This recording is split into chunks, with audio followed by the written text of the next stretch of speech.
안녕하세요. 참좋은 NTV 김윤관입니다. 오늘은 대전 경매 법정 경매 진행에 관한 절차를 알려드리고자 합니다. 제가 세 가지를 나눠서 이야기할 건데요. 세종에서 대전지방법원 경매 법정까지 가는 길과 시간이 얼마나 걸리는지에 대해서 말씀드리고, 두 번째로는 대전 경매 법정 진행 절차, 경매 진행 절차가 어떻게 되는지 두 번째로 한번 이야기해 보고요. 세 번째는 대전 경매 법원의 그날 분위기. 제가 6월 18일 날 입찰 때문에 갔어요. 근데 그날 그 분위기가 어땠는지 제가 말씀드리고자 합니다. 첫 번째로 세종시에서 대전 경매 법원, 대전 법원이죠, 까지 가는 길입니다. 노은동 쪽으로 가는 길이 있고 오정동 쪽으로 가는 길이 있어요. 어차피 두 개 다 BRT로 가는 거잖아요. 근데 노은동 쪽으로 가는 길은 신호도 많이 걸리고요. 차량도 정체가 많습니다. 근데 오정동 쪽으로 가는 길은 신호가 거의 없고, 그리고 시속 80km로 오정동까지 갈 수 있습니다. 그래서 저는 오정동 방향으로 갔고요. 오정동으로 가면 KDI에서 제가 9시 40분에 출발을 했거든요. KDI, 삼성에 있는 KDI에서 9시 40분에 출발했는데 한밭대교까지 도착하니까 한밭대교까지 10시 3분이었어요. 그러니까 한 20분 정도 걸리잖아요. 거기에서 차량을 주차하고 경매 법정까지 들어가는데 한 20분 걸렸습니다. 한 40분이면 경매 법정 안에까지 갈 수 있다는 거예요. 그래서 둔곡터널 지나서 오봉터널 지나서 문평대교를 지나서 한밭 톨게이트를 지나서 한밭대교까지 20분, 그리고 다시 거기서 모정사거리를 해서 가서 차량을 세우고, 홈플러스에다가 차량을 세우고요. 그리고 경매법정까지 들어가는데 한 20분, 그래서 40분이었습니다. 또 하나, 한밭 톨게이트를 지나갈 때요, 800원 내셔야 돼요. 하이패스로 지나가니까 800원 하이패스 결제가 됐고요. 동전으로 내셔도 돼요. 현찰로 내셔도 되고요. 그래서 저는 하이패스로 지나갔습니다. 그리고 제가 홈플러스에 주차를 하는데요, 그 이유는 경매 법정이 차량 오부제를 시행하고 있어요. 그래서 월요일 날은 1번 6번, 화요일 날은 2번 7번, 수요일 날은 3번 8번, 그런 식으로 그 차량 오부제를 시행하고 있거든요. 그렇게 하고 또 아침 일찍 가지 않으면 주차할 공간이 없습니다. 그래서 9시 전에는 가야 차량 안에 주차를 할 수 있어요. 그래서 그날 사람이 많으면 정말 주차할 데가 없습니다. 그래서 저는 주변에다가 차를 세우는데요, 저는 홈플러스를 주로 이용합니다. 홈플러스에다 세우시면 경매 끝나고 거기 걸어가서 거기서 밥 먹고, 그리고 쇼핑도 좀 하고요. 그리고 다시 돌아옵니다. 그리고 대신 홈플러스는요, 10시 이후에 들어갈 수 있어요, 주차장으로. 그러니까 10시 이후에 맞추셔야 돼요. 10시가 넘어야 됩니다, 무조건. 주의사항이고요. 자, 그러면 이제 경매 법원에 도착해서 들어가는 통로입니다. 우측에 보면 이제 집행관 사무실이 있고요. 우리가 인도명령이라든지 이런 거 할 때 집행관 사무실 가시면 되고, 이제 그 통로를 지나서 이게 쭉 안으로 들어가시면은 이렇게 모니터 화면이 보이고, 그 화면 우측편에 그날 경매에 관한 이렇게 알림하고 공고가 떠 있어요. 경매 사건 번호가 쭉 써 있거든요. 거기에 경매 치하 사건, 변경 사건들을 나열해 놨습니다. 그리고 경매 사건에 대해서 쭉 나열해 놓거든요. 그래서 내가 입찰을 하고자 하는 물건이 치하됐는지 변경됐는지 이런 것도 확인하시고, 그날 진행을 한다고 하면 안에 들어오셔가지고 이렇게 경매 사건을 검색할 수 있습니다. 경매 사건 이제 검색은 요즘은 컴퓨터로 하거든요. 옛날에는 이렇게 종이 문서로 열람을 했어요. 근데 지금은 문서 열람이 안 됩니다. 제가 10시 넘어서 가서 그러는데요, 10시에 되면 경매 법정에서 개정 알림을 하고요, 개정에 대해서 알려주고, 그 경매 진행 절차라든지, 그리고 금일 경매에서 주의사항이라든지, 그리고 경매 사건에 대해서 이야기를 해요. 그러니까 주의사항 같은 거 보통 이야기 하거든요. 여기서도 공부 많이 됩니다. 그러니까 일찍 가셔서 한번 들어볼 만해요. 그래서 한번 들어보시면 10시부터 한 10분 정도 경매에 관해서 이야기를 해드리고요. 10시 15분 정도부터 입찰표를 나눠주는데요, 옛날에는 이제 밖에서 나눠줬거든요. 그래서 이야기 안 듣고 와서 막 경매 입찰표 막 가지고 가고 그랬는데, 지금은 다 듣고 난 후에 10시 한 15분부터 경매 법정 바로 앞에서 집행관님께서 나눠주기 시작합니다. 그래서 뭐 자기가 원하는 수량만큼은 줘요. 예. 그러니까 뭐 5장을 원하면 5장, 6장을 원하면 6장 이렇게 수량만큼 주니까 다음 경매에 또 나갈 것 같으면 그걸 미리 받아오시는 것도 좋습니다. 그래서 경매 입찰표를 나눠주고요. 입찰표 나눠주면 이제 경매 내가 들어갈 물건에 대해서 입찰표를 작성해서 제출을 하면 되거든요. 그게 10시 반부터 11시 반까지 제출을 해야 합니다.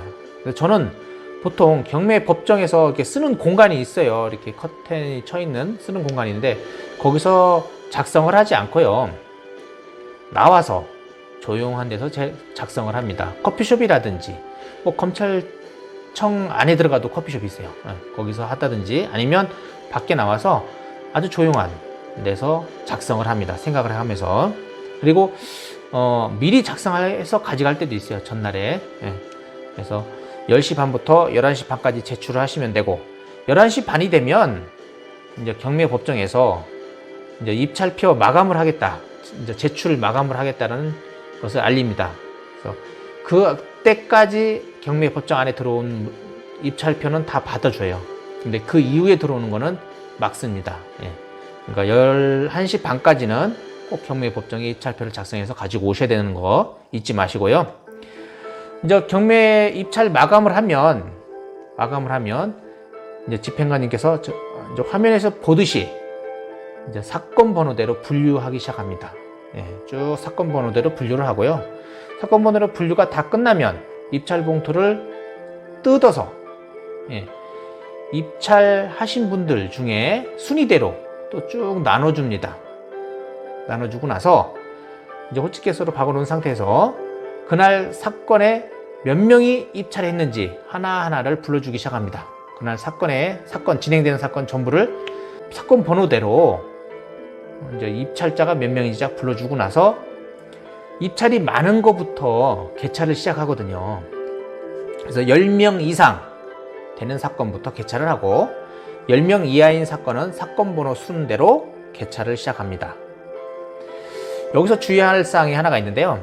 입찰표를 작성하실 때 우리가 이제 그 금액이 있잖아요. 입찰 금액 그거 주의하셔야 합니다. 제가 저번에도 말씀드렸지만은 입찰 금액은 정확하게 기재를 하셔야 된다는 거 하고 보증금은 최저 가격에서 10%보다는 많게 넣는 건 상관없지만 적게 넣는 건 안 된다는 거. 그리고 입찰 금액 칸에 정확하게 맞게 기재하셔야 되는 거예요. 억 단위에다가 기재할 걸 10억 단위에다 기재하면 안 되겠죠. 그런 일이 종종 있습니다. 그러니까 기재를 잘 하셔야 되고요. 그리고 한번 적은 입찰 금액은 절대 손을 대시면 안 됩니다. 왜냐면 거기다가 잘못해서 일자에다가 뭐 칸을 살짝 거가지고 2자로 바꾼다든지 아니면 4자로 바꾼다든지 7자로 바꾸는 그런 행위를 하시면 입찰 무효 처리가 됩니다. 그거 주의하시면 될 것 같고요. 그리고 대리 입찰할 때 뭐 이런 서류 같은 거 꼼꼼히 챙기시면 될 것 같습니다. 이제 세 번째인데요. 대전 경매 뭐 분위기가 어떨까요? 지금 워낙 경기가 안 좋다고 하니까 당연히 뭐 입찰하시는 분도 별로 없겠지라고 생각하실 텐데 전혀 그렇지가 않습니다. 제가 그날 6월 18일 날 경매 법정에서 입찰을 하는 물건을 보니까요. 세종시 토지는 거의 100% 이상으로 낙찰되더라 이거예요. 그래서 조금 괜찮다 싶으면 무조건 100% 이상으로 낙찰이 됐고요. 그리고 대전 아파트 물건에 뭐 20명 이상씩 입찰이 들어왔다는 거. 그리고 제가 입찰 들어간 물건은 저 우남 네오미아 물건이거든요. 그런데 6명이 입찰을 했어요.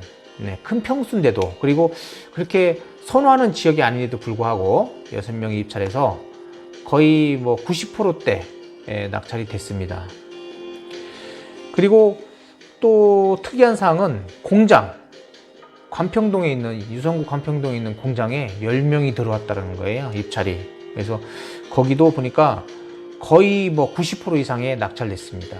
그래서 뭐 경기가 아무리 저기 해도 낙찰 금액은 꽤 높게 되더라 이거예요. 그래서 80-90% 이상으로 다 낙찰이 됐습니다.